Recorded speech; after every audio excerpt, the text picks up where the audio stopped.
Baik, Assalamualaikum warahmatullahi wabarakatuh.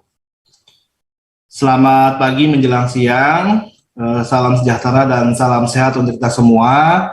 Yang saya hormati Bu Ses, Prof. Cici, Pak Direktur, Pak Sofwan, kemudian tim BKD, Prof. Eko, Prof. Lambat, Prof. Dwi, kemudian juga tim dari sumber daya, dari tim PDDC juga yang hadir di sini, serta pimpinan perguruan tinggi negeri, kemudian LLDikti, pengelola PDDikti pada PT dan juga LLDikti, dan juga pengelola sister tentunya. Baik Bapak Ibu yang saya hormati, alhamdulillah kita bisa bertemu melalui acara hari ini, di mana di sesi saya juga saya akan menyampaikan terkait dengan pengelolaan aliran data PDDC dan sister sebagai suatu kesatuan yang mungkin yang memang perlu Bapak Ibu ketahui ya, terkait dengan apa saja yang memang sudah dilakukan dan memang akan dilakukan tentunya untuk perbaikan layanan sister dan juga perbaikan layanan PDDikti. Kalau tadi disampaikan oleh Bu Ses dan juga Pak Direktur bagaimana PDDikti ini memang menjadi satu backbone data di Ditjendiktiristek, karena memang itu adalah amanah dari Undang-Undang Nomor 12 Tahun 2012 tentang Pendidikan Tinggi, di mana PDDikti ini merupakan kumpulan data penyelenggaraan pendidikan tinggi yang terintegrasi secara nasional.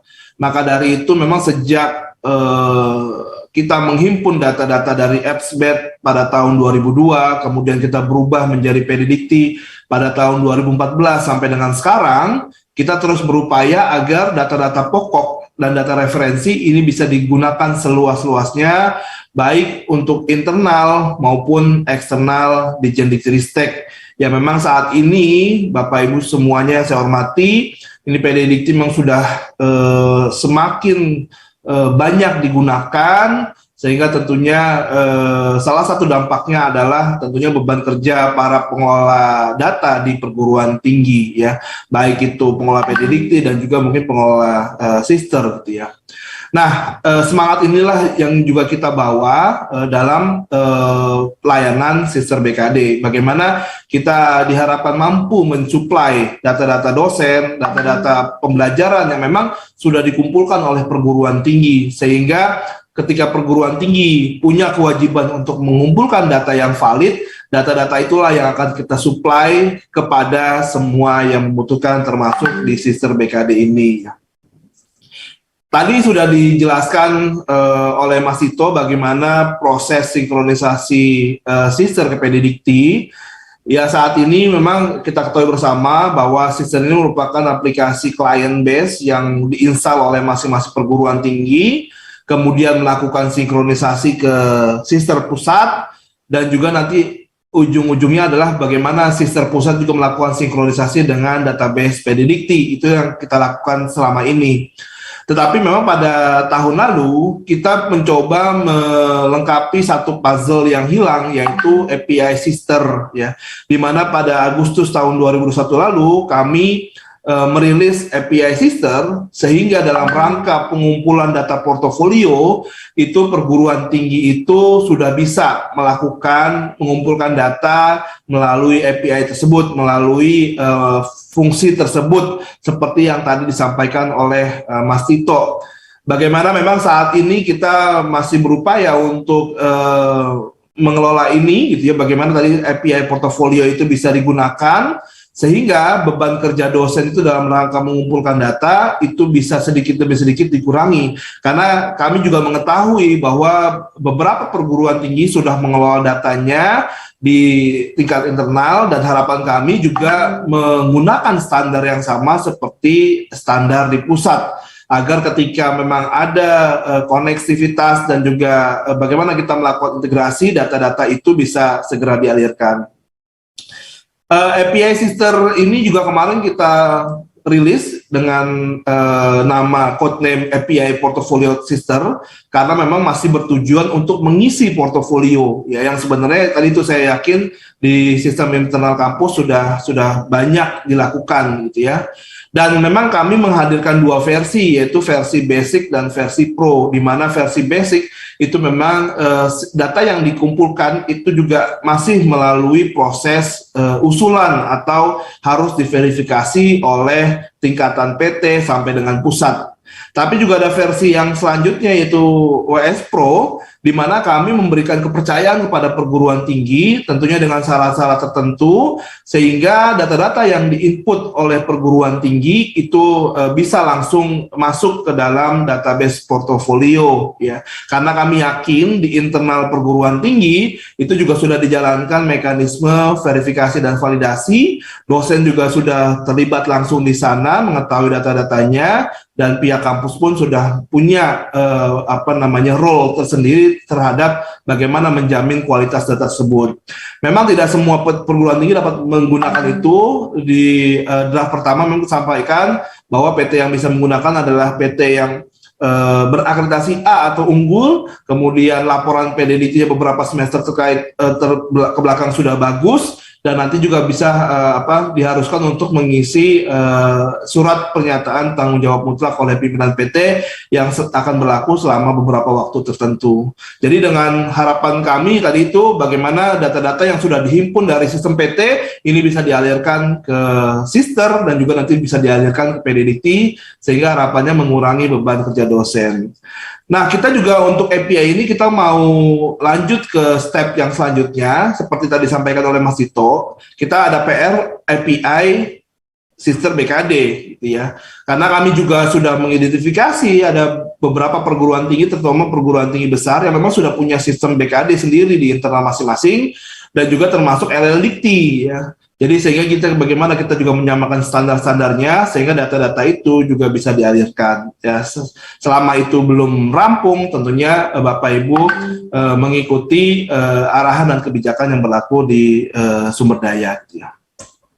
Ini yang saya sampaikan tadi itu ada WS Basic dan WS Pro. Saya lanjutkan saja.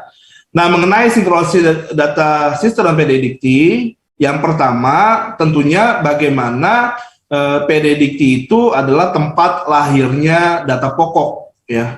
Data pokok ini berupa data perguruan tinggi, data program studi, data dosen, ya.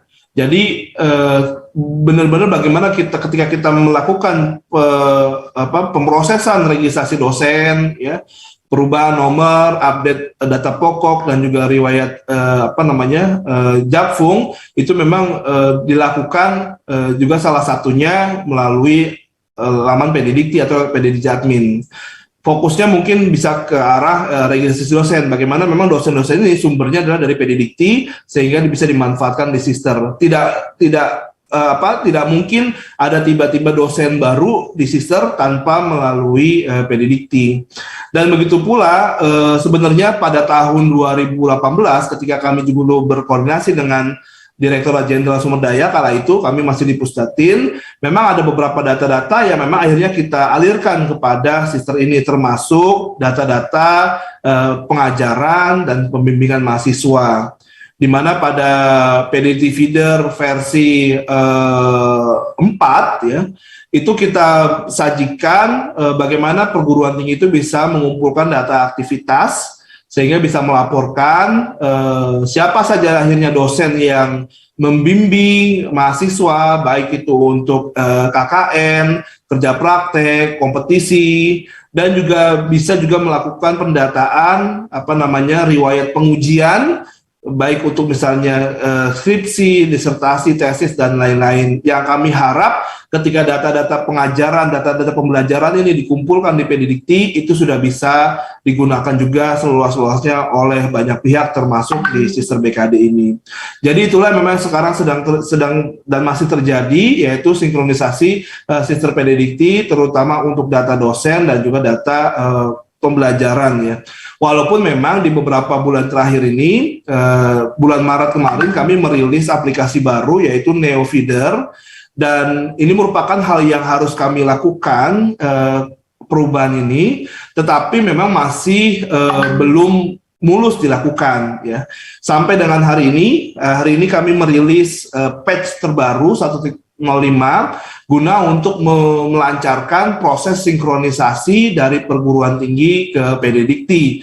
Nah, dengan harap itu lancar, harapannya juga data-data tadi itu bisa dialirkan. Walau sebenarnya ini banyak PT juga sudah banyak yang melaporkan, apalagi untuk kondisi tahun-tahun lalu, karena memang tahun lalu kita masih pakai aplikasi feeder versi 4.1 gitu ya.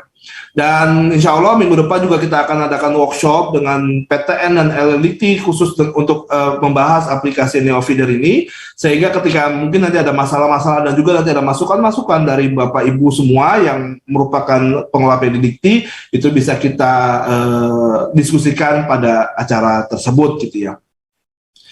Selain itu, kami juga berusaha untuk mensuplai data-data perguruan tinggi, khususnya dosen ini, khususnya sumber daya manusia ini, untuk kebutuhan penghitungan indikator kinerja utama perguruan tinggi, ya, di mana memang ada data riwayat pekerjaan dari Sister, data pembimbingan mahasiswa tadi dari PDDikti, data sertifikat kompetensi dari Sister, data dosen kualifikasi S3 ini juga dari Sister dan PDDikti, data publikasi, data paten dan data pengabdian dari Sister itu kita kita ambil, kita olah untuk keperluan penghitungan beberapa IKU, khususnya IKU 3, IKU 4 dan IKU 5. Jadi memang proses sinkronisasi dan kolaborasi antara Sister yang memang saat ini juga dalam pengelolaan PDDikti itu diharapkan terus mampu untuk mendukung kebijakan Direktorat Jenderal Diktiristek.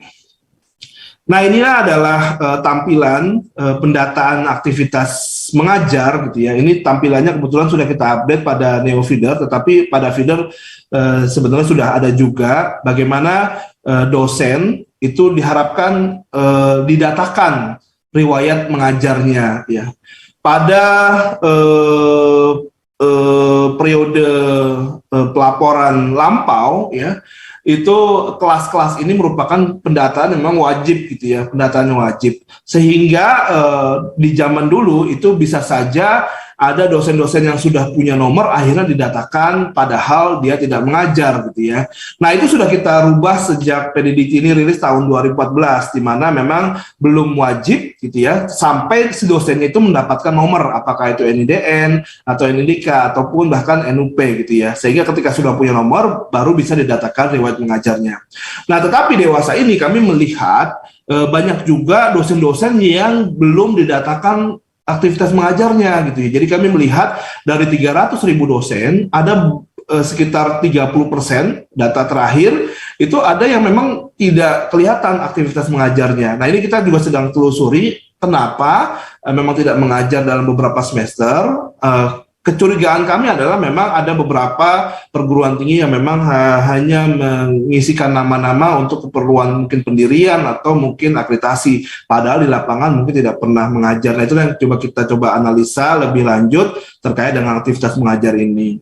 Dan yang kedua adalah aktivitas membimbing, ini juga sudah dilakukan pada menu aktivitas mahasiswa.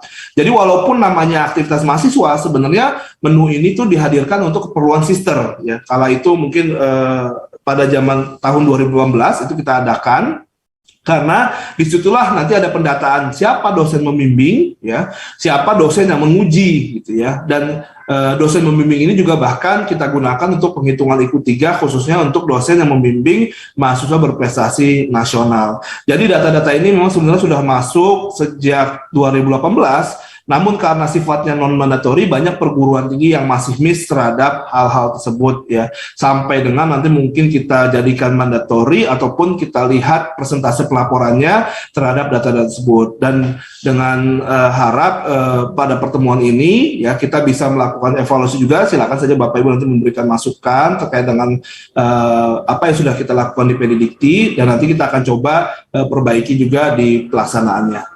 Saya rasa demikian apa yang bisa saya sampaikan pada siang hari ini. Mohon maaf kalau ada salah-salah kata.